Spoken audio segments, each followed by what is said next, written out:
The November wind came down from the plains like it had something to prove. It rattled the windows of Rosie's diner and sent dead leaves skittering across the parking lot in tight little spirals.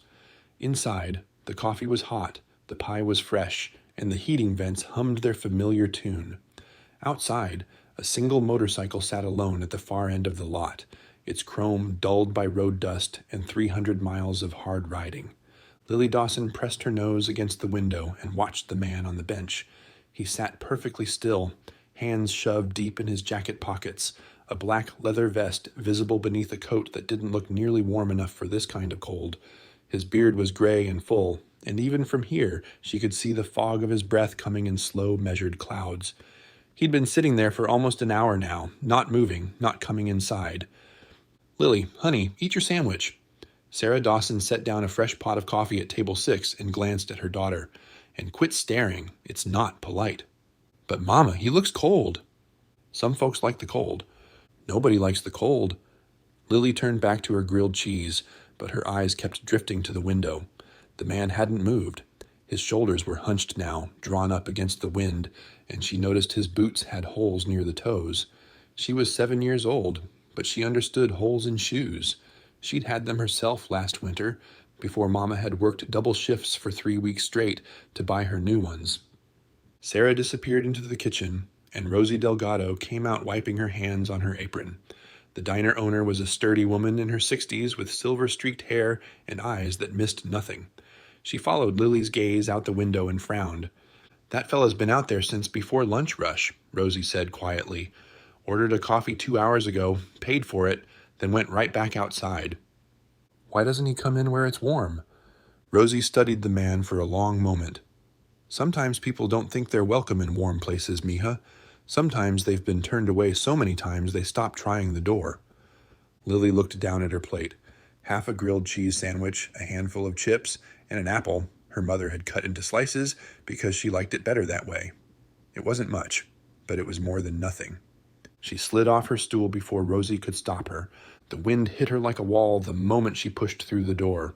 It cut right through her sweater and made her eyes water, but she didn't turn back. She walked across the parking lot with her plate held carefully in both hands, the chips threatening to blow away, her sneakers crunching on the gravel. The man looked up when she was about 10 feet away.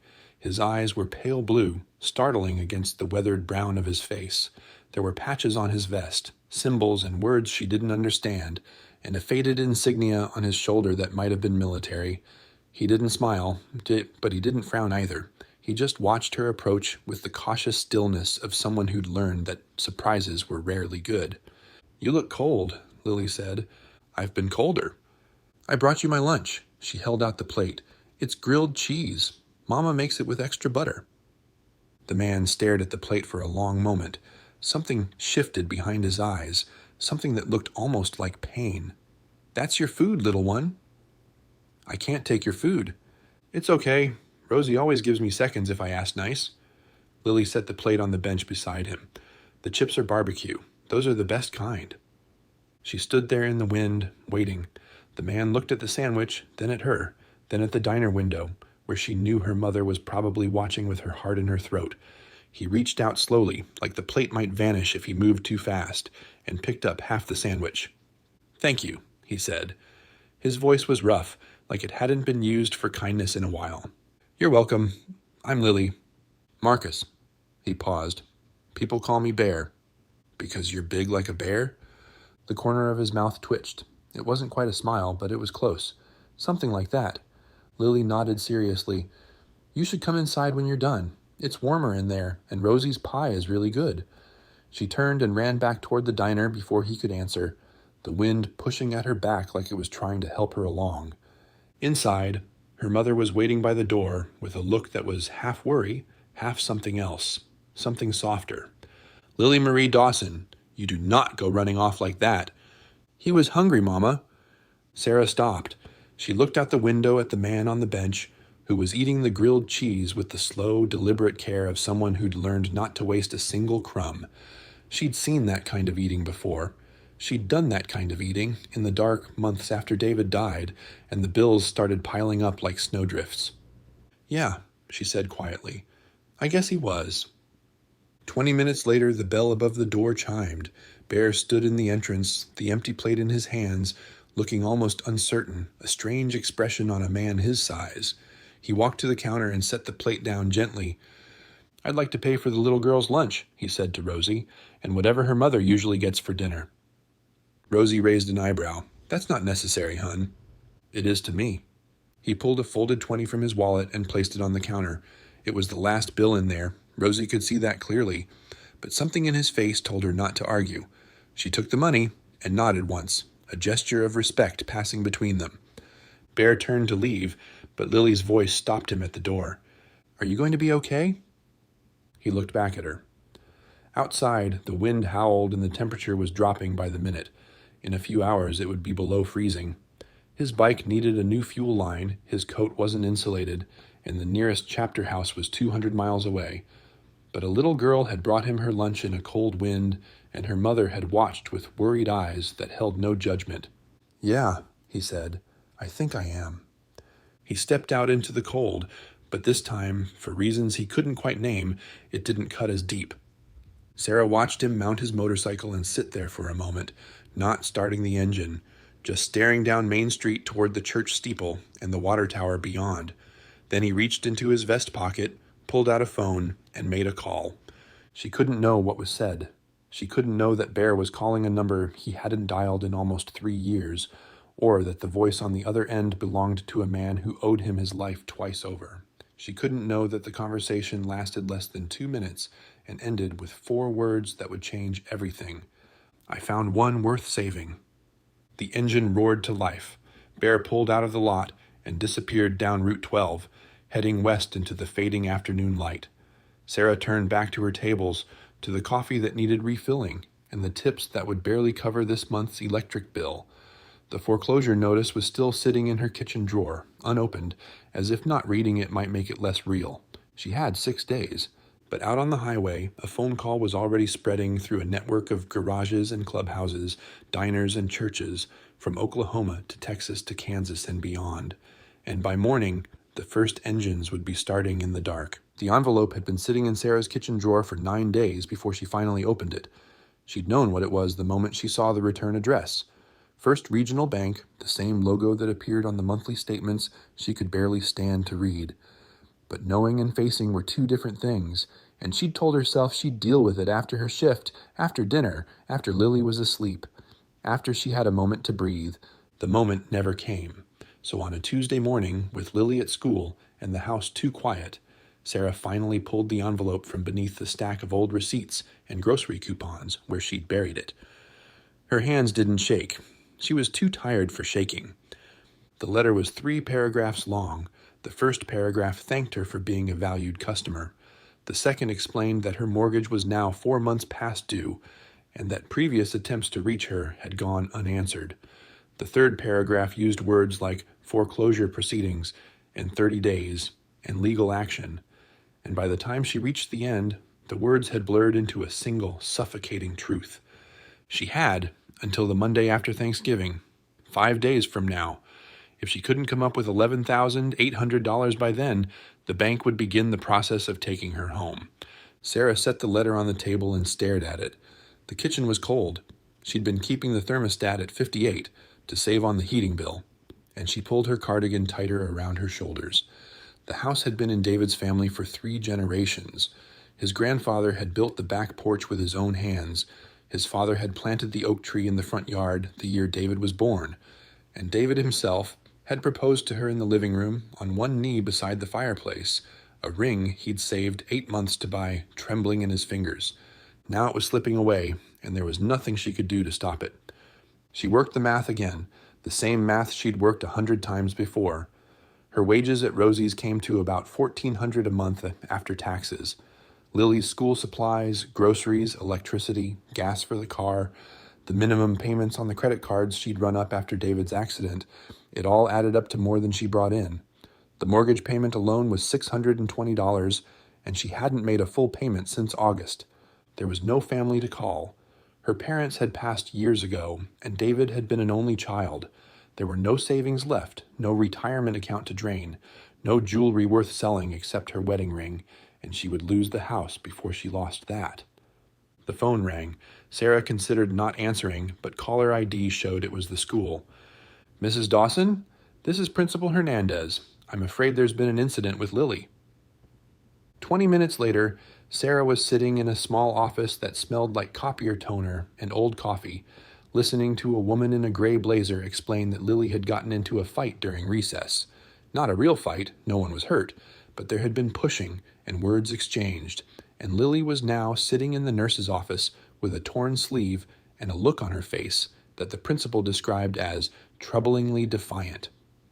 "She's not a violent child," Sarah said. "She's never done anything like this." "I understand. That's why I wanted to speak with you directly." Principal Hernandez folded her hands on the desk. "The other child involved, Tyler Benton, he said some things that Lily apparently found upsetting, about your family's financial situation, about your house." Sarah felt the heat rise to her cheeks. "What kind of things?" "I'd rather not repeat them, but children hear things at home and sometimes they repeat them without understanding the weight of the words." The principal's expression softened slightly. "I'm not suspending Lily, but I did want to make you aware. If there's anything going on that the school should know about, anything we can help with." "We're fine," Sarah said. The lie came out smooth and practiced. "Just a rough patch. We're handling it." She found Lily in the nurse's office, sitting on a vinyl chair with her hands folded in her lap. The torn sleeve had been safety pinned together, and there was a small scrape on her elbow, but her eyes were dry. That was the part that worried Sarah most. A crying child she knew how to comfort. A child who had learned not to cry was something else entirely. "You want to tell me what happened?" Lily was quiet for a moment. "Tyler said we were going to lose our house. He said his dad told him the bank was going to kick us out and we'd have to live in our car." Sarah knelt down so she was at eye level with her daughter. "And what did you say?" "I told him to shut up, and then he laughed, so I pushed him." Lily dash dash. "Is it true, Mama?" The question came out small, almost a whisper. "Are we going to lose our house?" Sarah opened her mouth to lie. To say of course not. To say everything was fine. To say the things mothers were supposed to say when the world was falling apart and their children were watching. But Lily was looking at her with those clear, serious eyes, David's eyes, and the lie wouldn't come. "I don't know, baby," she said instead. "I'm trying really hard to make sure we don't, but I don't know." Lily nodded slowly, processing this the way she processed everything, quietly, carefully, with a gravity that no 7-year-old should have to carry. Then she reached out and took Sarah's hand. "It's okay, Mama. We'll figure it out." Sarah pulled her daughter into a hug and held on tight, breathing in the smell of her hair, feeling the thin shoulders beneath her hands. Outside the nurse's office window, the November sky was the color of dirty dishwater, and somewhere in the distance, she could hear the rumble of a truck downshifting on the highway. They drove home in silence. The farmhouse looked smaller than Sarah remembered, its white paint peeling in long strips near the gutters, the porch railing leaning slightly to the left where the supports had started to rot. She'd meant to fix that last spring. She'd meant to fix a lot of things. That night, after Lily was asleep, Sarah sat at the kitchen table with the foreclosure notice spread out in front of her. She'd called the bank that afternoon, waiting on hold for 45 minutes before finally reaching a loan officer named Dale Pritchard. He'd been polite in the way that people are polite when they're about to deliver bad news, sympathetic but firm, understanding but unwilling to bend. "I wish there was more I could do, Mrs. Dawson," he'd said. "But the account is significantly past due, and my hands are tied by corporate policy. If you can bring the account current by the deadline, we can certainly discuss restructuring the remaining balance. But without that payment, I'm afraid the process will move forward automatically." Automatically. As if losing a home were something that just happened, like weather, like the changing of seasons. As if there weren't a woman and a child inside those walls, trying to hold their lives together with safety pins and hope. Sarah put her head in her hands. The house was silent, except for the ticking of the clock above the stove and the distant creak of the old oak tree brushing against the bedroom window. She thought about David, about the way he used to sit in this exact chair, going over the bills with a pencil tucked behind his ear, always finding a way to make the numbers work. She thought about the drunk driver who had crossed the center line on a Tuesday afternoon, about the phone call from the hospital, about the months afterward when she'd walked through this house like a ghost, barely eating, barely sleeping, keeping herself alive only because Lily needed her to. She had survived that. She had survived grief so heavy it felt like drowning. Surely she could survive this too. But the numbers on the page didn't care about survival. They didn't care about love or loss or little girls who pushed bullies because they were scared.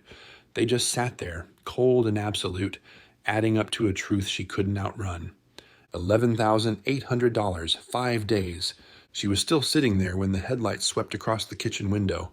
Sarah looked up, startled. It was nearly 10 o'clock, and they didn't get visitors this far out on Route 12. Not at this hour, not ever really. She went to the window and peered through the curtain, her heart beating faster than it should. A pickup truck was pulling into her driveway. It was old, rust-colored, with a toolbox bolted to the bed and a faded bumper sticker she couldn't read in the dark. The engine cut off, and for a moment, nothing happened. Then the driver's door opened and a figure stepped out. He was big. That was the first thing she noticed. Broad shoulders, heavy boots, a silhouette that seemed to take up more space than one man should. He stood beside the truck for a moment, looking at the house, and then he started walking toward the porch.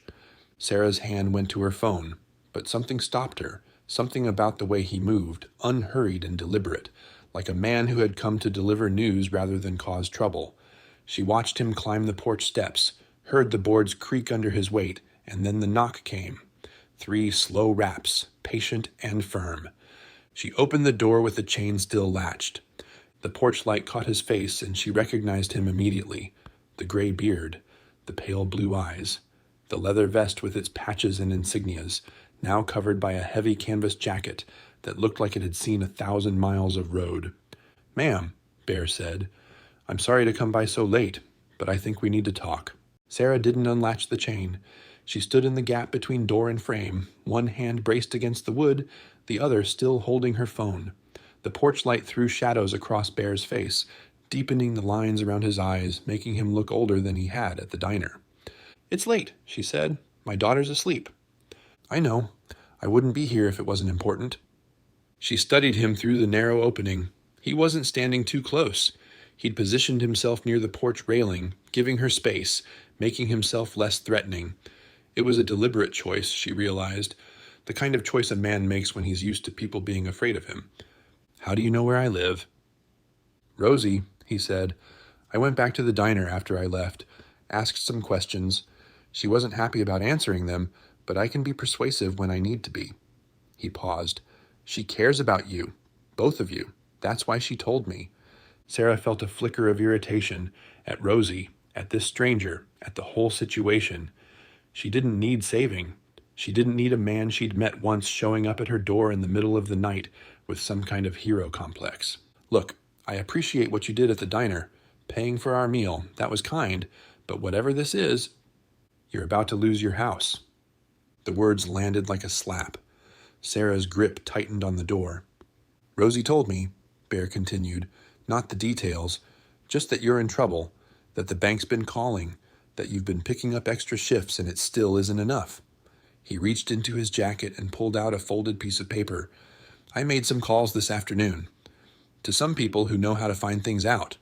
I hope you'll forgive the intrusion, but I needed to understand what we were dealing with." He held the paper out toward her. She didn't take it. "What is that?" "It's a printout from the county recorder's office. Shows the lien on your property, the amount outstanding, the deadline for cure." His voice was steady, matter of fact. $11,842, due Monday. Sarah felt the blood drain from her face. Hearing the number spoken aloud, by a stranger, on her own porch, made it real in a way the letter hadn't, made it impossible to ignore or minimize or push to the back of her mind for one more day. "Why do you care?" The question came out sharper than she intended.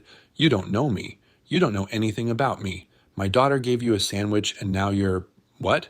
Investigating my finances? Showing up at my house at night?" Bear was quiet for a moment. The wind picked up, rattling the bare branches of the oak tree, sending a scattering of dead leaves across the porch. When he spoke again, his voice was lower, rougher.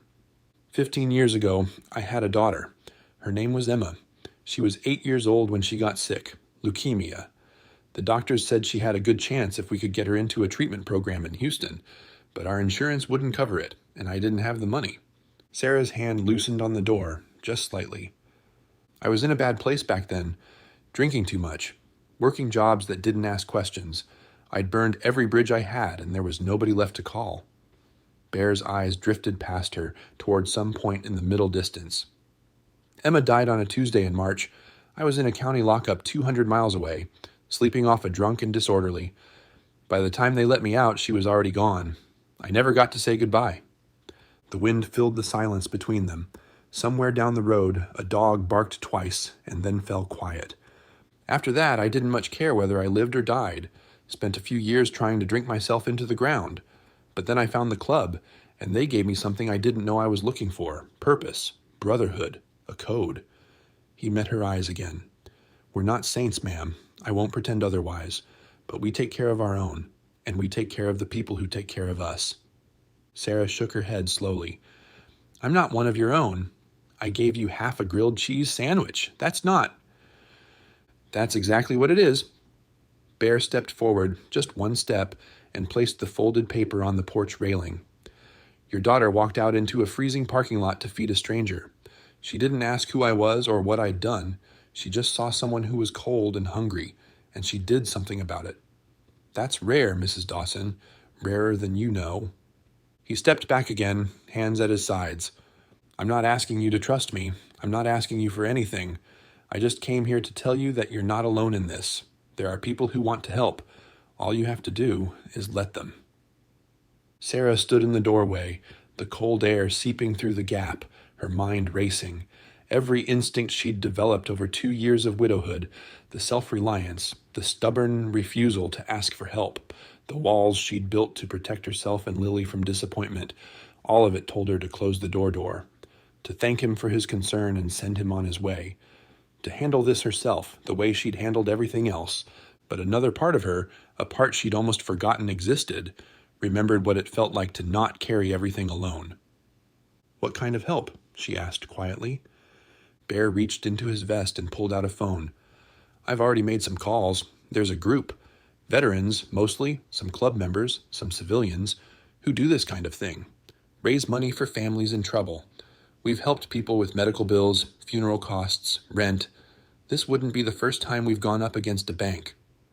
And they would do this for me? For someone they've never met? They would do this for Emma. Bear's voice caught slightly on the name, the first crack in his composure she'd seen. Because I'm asking them to, and because what your daughter did, that matters to us. It matters more than I can explain. Sarah looked at the paper on the railing, the numbers that had been crushing her for months, spelled out in black and white by a stranger who had no reason to care but did anyway. I don't know what to say. You don't have to say anything tonight, just think about it. I'll come back tomorrow if that's all right. We can talk more then. He turned to go, his boots heavy on the porch steps. At the bottom, he paused and looked back. Mrs. Dawson? That little girl of yours. She's something special. You should be proud. I am, Sarah whispered, but he was already walking to his truck and she wasn't sure he heard. She watched his taillights disappear down Route 12, and then she stood on the porch for a long time, the folded paper in her hands, the cold wind pressing against her skin. The oak tree creaked and swayed. A light came on in a farmhouse half a mile down the road, then went dark again. The world was quiet and still and full of things she didn't understand. When she finally went back inside, she didn't go to bed. She sat at the kitchen table and unfolded the paper Bear had left. The numbers were all there, just as he'd said. The amount owed, the deadline, the legal language that reduced her home to a line item on a balance sheet. But now, for the first time in months, looking at those numbers didn't make her feel like she was drowning. It made her feel like she was standing at the edge of something.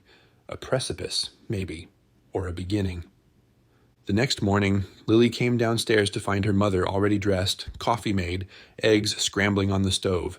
Sarah was actually humming, a song Lily hadn't heard since before her father died. You're up early, Mama. Couldn't sleep. Sarah slid a plate onto the table and kissed the top of Lily's head. Eat up, baby. We've got a big day ahead. What kind of big day? Sarah paused, spatula in hand, looking out the kitchen window at the gray November sky. She thought about Bear's words, about the phone calls already being made, about the network of strangers who were apparently willing to fight for a woman they'd never met because a 7-year-old girl had shared her lunch.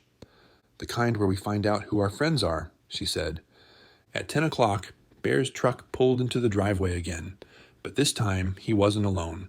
Behind him came a procession of vehicles, pickups and vans, and a couple of sedans parking along the gravel shoulder of Route 12, filling the space in front of the farmhouse with a small convoy of people Sarah had never seen before. They came in ones and twos, climbing out of their vehicles and gathering in the front yard. There were men in leather vests and women in denim jackets, older couples in sensible coats, and younger men with tattoos climbing up their necks.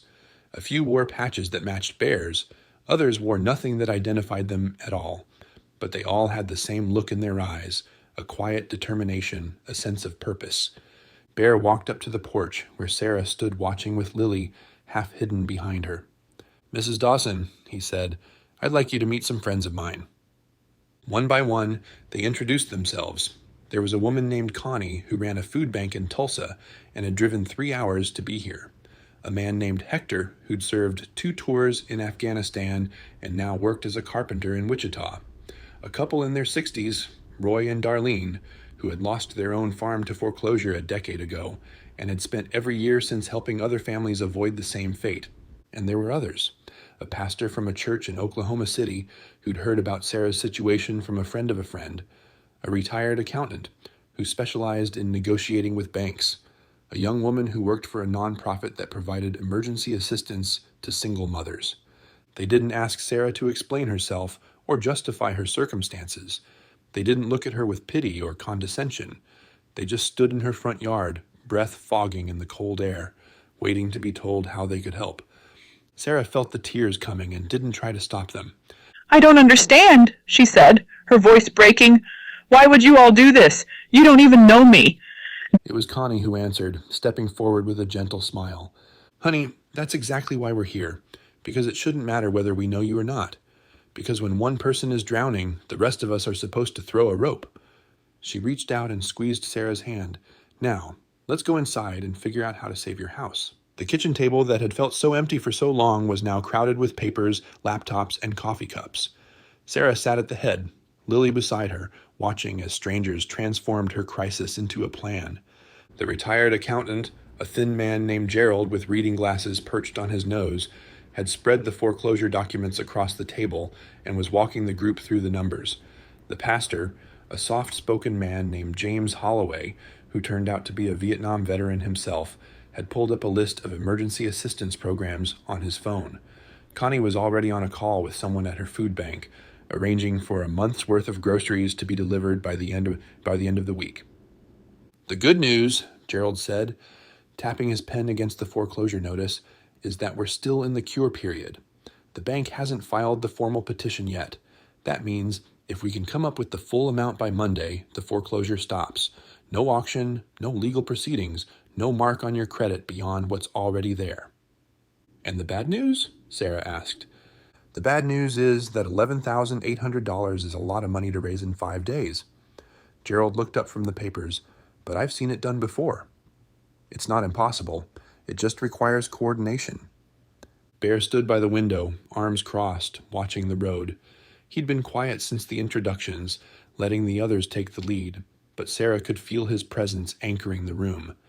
"We've already got commitments for about 3,000, he said without turning around. "Club brothers who heard the story and wanted to chip in. Another 2,000 is coming from a fund we keep for situations like this. That leaves us about 7,000 short." "The church can contribute," Pastor Holloway said. "I'll need to speak with the deacons, but I'm confident we can put together at least 1,000, maybe more if I make some calls to other congregations in the area." "I can match that," said Roy, the older man who'd lost his own farm years ago. "Darlene and I have been putting money aside for exactly this kind of thing. $1,000, maybe 1,200. Sarah shook her head, overwhelmed. "I can't ask you to do that. That's your savings, your security." "You're not asking," Darlene said firmly. "We're offering. There's a difference." The young woman from the nonprofit, her name was Maria, looked up from her laptop.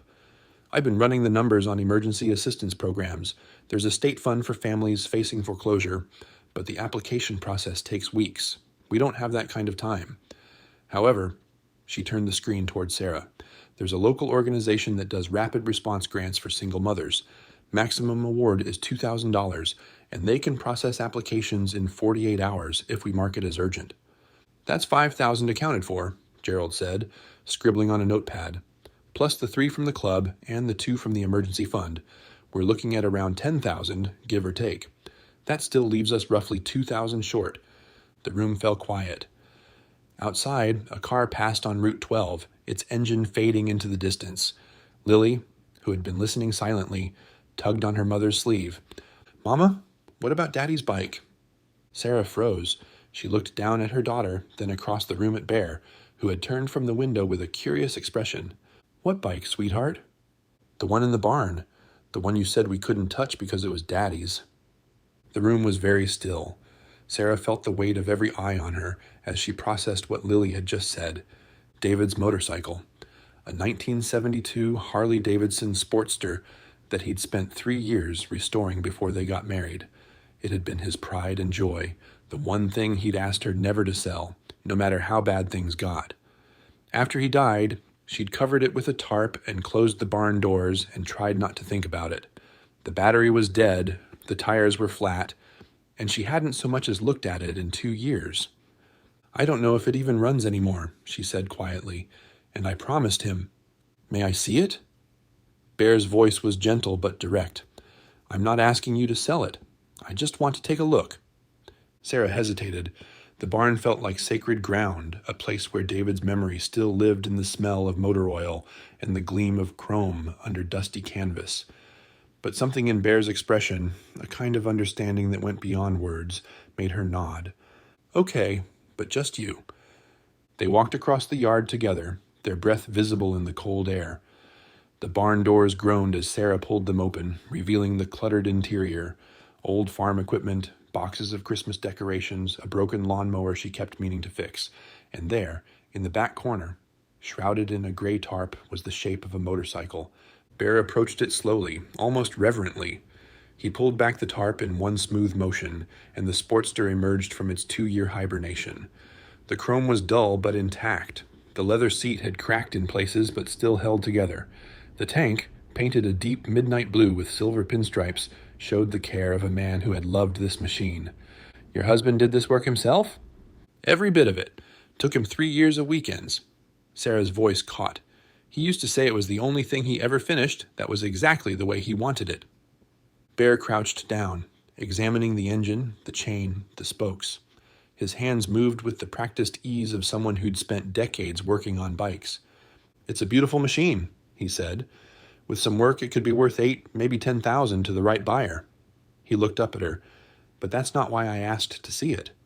"Then why?" Bear stood, brushing dust from his knees. "Because I wanted to know what kind of man your husband was, and now I do." He pulled the tarp back over the Sportster, covering it gently.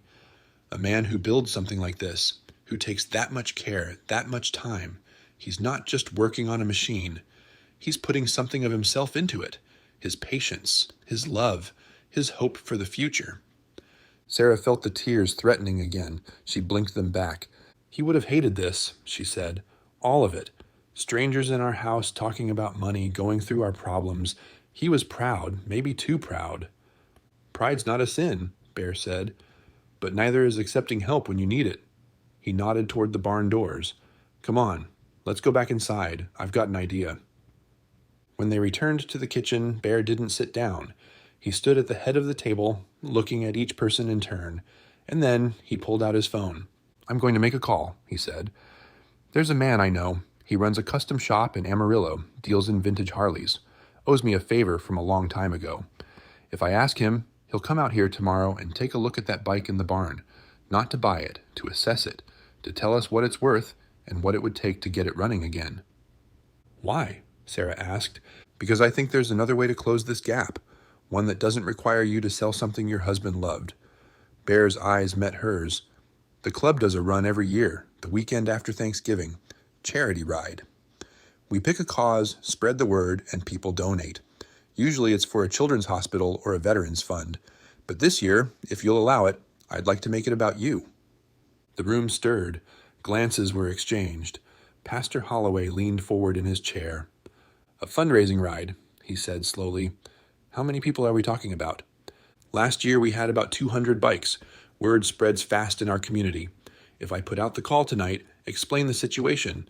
Tell them about the little girl who shared her lunch with a stranger."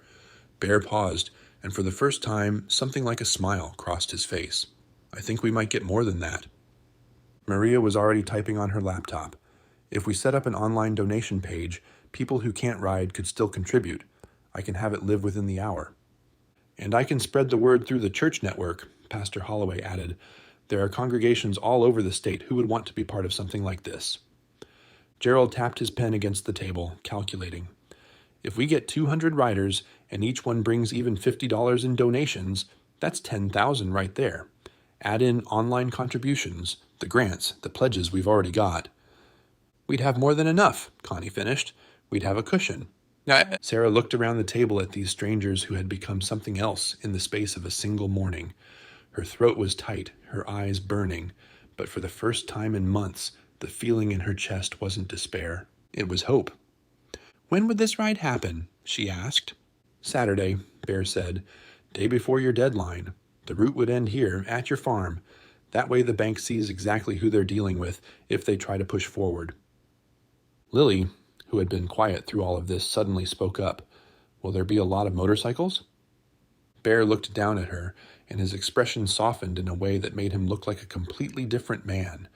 "Yeah, little one. There will be a lot of motorcycles." Lily considered this for a moment. Then she nodded, as if confirming something to herself. "Good," she said. "Daddy would have liked that." The room fell silent. Sarah pulled her daughter close, pressing her face into Lily's hair to hide the tears she could no longer hold back. And around the table, hardened men and women who had seen more than their share of struggle felt something shift in their chests, a reminder of why they did what they did and who they did it for. The planning continued into the afternoon. Phone calls were made, routes were mapped, donation pages were created, and the word began to spread. By evening, the first confirmations were already coming in.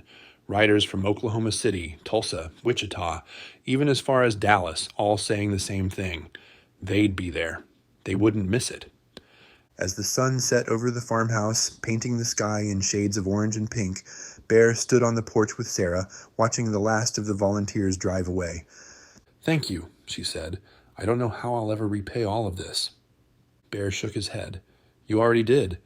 2 days ago, in a diner parking lot." He pulled his jacket tighter against the evening chill. "Your daughter has a gift, Mrs. Dawson. She sees people, not what they look like or what they've done, but who they are underneath. That's rare, rarer than you know." He walked down the porch steps, his boots crunching on the gravel. At his truck, he paused and looked back. "Saturday morning," he said. "Be ready. It's going to be loud." Sarah watched his taillights disappear down Route 12, just as she had the night before. But this time, she didn't feel alone. This time, she felt the presence of something larger than herself, a web of connection spreading outward from her small farmhouse, linking strangers together in common cause. She went inside, locked the door, and climbed the stairs to Lily's room. Her daughter was already asleep, one arm wrapped around a stuffed bear that had seen better days, her face peaceful in the glow of the nightlight. Sarah knelt beside the bed and brushed a strand of hair from Lily's forehead. "We're going to be okay, baby," she whispered. "I think we're really going to be okay." And for the first time in 2 years, she believed it. Saturday morning broke cold and clear, the kind of November day where the sky looked like polished steel and the air tasted like winter waiting to arrive. Sarah was up before dawn, unable to sleep, standing at the kitchen window with a cup of coffee cooling in her hands. The foreclosure notice still sat on the counter, but she hadn't looked at it in 2 days. There were other things to focus on now. Lily came downstairs at 7, still in her pajamas, her hair tangled from sleep. She climbed onto a kitchen chair and looked out the window at the empty road. "When are they coming, Mama?" "Soon, baby. They said they'd start arriving around 9. "How many?" And then Sarah thought about the messages Bear had forwarded to her phone over the past 2 days. Confirmations from motorcycle clubs across 4 states, pledges from churches and veterans groups and strangers who'd seen the story shared online. The donation page Maria had set up had already collected over $4,000, and it was still climbing. "A lot," she said, "more than I can count." By 8:30, the first trucks began to arrive. These weren't riders. They were the support crew, the volunteers who'd offered to help manage the crowd. Pastor Holloway came with 3 deacons and a folding table they set up near the barn. Rosie pulled in with her van, the back loaded with coffee urns and pastries she'd baked through the night. Connie brought cases of bottled water. Roy and Darlene strung a banner between 2 fence posts that read, "Welcome Riders," in hand-painted letters. Sarah stood on the porch, watching her front yard transform into something she didn't recognize. Neighbors she hadn't spoken to in months started walking over from their farms, curious about the commotion. A local news van pulled up around 9, a young reporter stepping out with a cameraman in tow. Word had spread further than anyone had expected, and then, just after 9:15, she heard it. At first it was just a low rumble, like distant thunder rolling across the plains, but it didn't fade. It grew. It swelled. It became a sound so deep and constant that Sarah felt it in her chest before she fully heard it with her ears. Lily grabbed her hand. "Mama?" "It's okay, sweetheart. It's them." They appeared over the rise on Route 12, a river of chrome and leather flowing toward the farmhouse. The morning sun caught their headlights, turning them into a constellation of stars moving across the earth. One bike became 10, 10 became 50, 50 became 100, and still they kept coming, filling the road from shoulder to shoulder, their engines singing in a chorus that shook the windows and rattled the fence posts. Sarah's hand went to her mouth. She had expected a crowd. She had not expected this. The lead riders pulled into the long driveway, their bikes rumbling to a stop in neat rows across the front yard. Behind them, more followed, parking along the road, in the fields, anywhere they could find space. Men and women in leather vests climbed off their machines, stretching road-stiff muscles, pulling off helmets to reveal faces of every age and description. Some wore patches from clubs Sarah recognized: Iron Wolves, Road Saints, Veterans MC. Others wore no patches at all, just regular people who'd heard a story and decided to show up. Bear was among the first to reach the porch. He looked different today, cleaner somehow, his beard trimmed, his vest brushed free of road dust. He climbed the steps and stood before Sarah with something in his hands, a thick envelope worn at the edges. "Morning, Mrs. Dawson." "Morning." Her voice came out as a whisper. "How many?" Bear turned and looked at the sea of motorcycles still filling the road, the riders still climbing off, the crowd still growing. "Last count was somewhere north of 500, but I think we passed that about a mile back." He held out the envelope. "This is from the online donations. Maria printed out the total this morning." Sarah took the envelope with trembling hands. She didn't open it. "I'm afraid to look." "Don't be." Bear's voice was gentle. "It's good news." She lifted the flap and pulled out a single sheet of paper. The number printed at the bottom made her knees go weak. $14,612, more than enough to pay off the arrears, more than enough to give her breathing room for the months ahead, more than enough to keep her home. The tears came before she could stop them. She covered her face with one hand, the paper crumpling slightly in her grip, her shoulders shaking with sobs she'd been holding back for longer than she could remember. Lily wrapped her arms around her mother's waist. "Mama, are you okay?" Sarah knelt down, pulling her daughter into a fierce embrace. "I'm okay, baby. I'm more than okay. We get to stay. We get to keep our house." A cheer went up from the crowd. Someone had overheard, and the news spread like wildfire through the gathered riders. Helmets were raised, engines revved in celebration, and the sound of 500 voices shouting their approval rolled across the Oklahoma plains like a second thunder. But the morning wasn't over yet. At 10 o'clock, a black sedan pulled up Route 12 and stopped at the edge of the crowd. The driver sat for a long moment, staring at the wall of motorcycles blocking the road ahead. Then the door opened, and Dale Pritchard from First Regional Bank stepped out. He was wearing a suit and tie, dressed for the office, clearly not expecting what he found. He stood beside his car, briefcase in hand, taking in the scene with an expression that shifted from confusion to concern, to something that looked almost like fear. Bear noticed him first. He walked over slowly, his boots crunching on the gravel, and stopped about 10 feet away.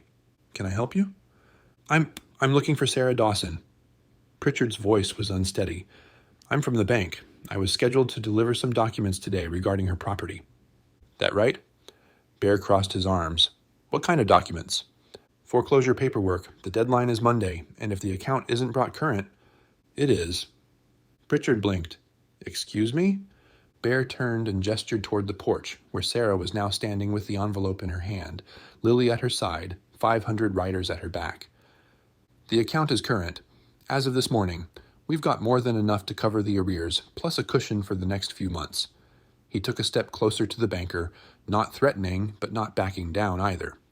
"So whatever papers you've got in that briefcase, you can take them back to your office and file them where they belong. This family isn't going anywhere." Pritchard opened his mouth, closed it, opened it again. He looked at the crowd of bikers, at the news camera pointed in his direction, at the banner flapping in the wind. Whatever he'd planned to say when he left his office that morning, it wasn't equal to this moment. I'll need to verify the payment," he managed. "There are procedures." "Then verify it." Bear's voice was calm but firm. "We'll wait." The banker retreated to his car and made a phone call that lasted nearly 15 minutes. The crowd watched in silence, engines idling, the tension thick enough to touch. When Pritchard finally emerged, his face had changed. The officiousness was gone, replaced by something more human. He walked toward the porch, and this time he didn't stop at a safe distance. He climbed the steps and stood before Sarah, his briefcase hanging forgotten at his side. "Mrs. Dawson, I've just spoken with my supervisor. The payment has been confirmed, your account is current, and the foreclosure proceedings have been terminated." He paused, and when he spoke again, his voice was quieter. "I want you to know, this isn't personal. I have a job to do, and sometimes that job puts me in positions I don't enjoy. But what's happened here today—" He looked out at the crowd, then back at her. "I've never seen anything like it." Sarah nodded slowly. "Thank you for coming to tell me in person." Pritchard hesitated, then reached into his jacket pocket and pulled out a business card. "If you ever have trouble again, anything at all, call me directly. I can't promise miracles, but I can promise I'll do what I can." He pressed the card into her hand. "You've got good people in your corner, Mrs. Dawson. That counts for more than you know." He walked back to his car, climbed in, and drove away. The crowd parted to let him through, and then, as if on cue, a cheer erupted that was louder than anything that had come before. Engines roared, horns honked, and somewhere in the back of the crowd, someone started singing a song that others quickly joined. Sarah stood on her porch, her daughter's hand in hers, and let the sound wash over her. The farmhouse that had felt like a prison for so long now felt like something else entirely. A home, a haven, a place worth fighting for. Bear climbed the steps one more time. He didn't say anything, just extended his hand. Sarah took it, and they stood there for a moment, two strangers who had become something more, bound together by a cold November day and a little girl with a grilled cheese sandwich. "What happens now?" Sarah asked. Bear looked out at the crowd, at the 500 riders who had come from across 4 states to stand in a stranger's front yard, at the news cameras and the neighbors, and the clear blue sky overhead. "Now?" He almost smiled. "Now we eat. Rosie brought enough food to feed an army, and I'm pretty sure that's exactly what we've got." The afternoon unfolded like a celebration. Tables were set up in the yard, food was passed from hand to hand, and stories were shared between strangers who didn't feel like strangers anymore. Lily wandered through the crowd, petting motorcycles and asking questions, completely unafraid of the leather-clad giants who answered with patience and warmth. More than one hardened rider was seen wiping their eyes when they thought no one was looking. As the sun began to sink toward the horizon, painting the sky in shades of gold and amber, the riders started their engines for the journey home. One by one, they pulled out of the yard and onto Route 12, each one raising a hand in salute as they passed the porch where Sarah and Lily stood watching. Bear was the last to leave. He sat on his bike at the end of the driveway, helmet in hand, looking back at the farmhouse one final time. "Thank you," Sarah called out, "for everything." Bear nodded. Then he looked at Lily, who was waving with both hands. "You take care of your mama, little one." "I will," Lily said. "Will you come back?" Bear considered the question for a moment. Then he smiled, A real smile, the first one Sarah had seen from him. "Yeah," he said, "I think I will." He pulled on his helmet, started his engine, and rode off into the fading light. Sarah watched until he was just a speck on the horizon, until the sound of his engine had faded into the whisper of the wind. Then she took her daughter's hand and walked back inside, into the home they would never have to leave. The next morning was Thanksgiving. Sarah woke to the smell of coffee and the sound of Lily singing in the kitchen, off-key and joyful the way only a child can sing. The foreclosure notice had been thrown away. The bank's business card sat on the counter, a reminder of unexpected mercy. And on the refrigerator, held up by a magnet shaped like a motorcycle, was a photograph someone had taken the day before. 500 bikes lined up in front of a white farmhouse, a little girl in the center of the frame, grinning like she'd just discovered the best secret in the world. Sarah poured herself a cup of coffee and stood at the window, looking out at the fields her husband's grandfather had worked, at the oak tree his father had planted, at the porch where he'd proposed on one knee with a ring that still sat on her finger. She had lost so much, but she had also found something she hadn't known she was missing, a community that showed up, a stranger who became a friend, and the knowledge that kindness, real kindness, the kind that costs something, never disappears. It just travels, hand to hand and heart to heart, until it finds its way back home. Lily appeared at her side, tugging on her sleeve. "Mama, what are you thankful for?" Sarah looked down at her daughter, this small, fierce, impossibly kind girl who had started everything with half a sandwich and an open heart. "You," she said. "I'm thankful for you." Lily smiled. "I'm thankful for the motorcycles." Sarah laughed, the sound surprising her with its lightness. "Yeah, baby, me too." Outside, the wind stirred the bare branches of the oak tree, carrying with it the faint echo of engines, a memory, a promise, a song that would play in their hearts for years to come. And somewhere down Route 12, a man named Bear was already planning next year's ride.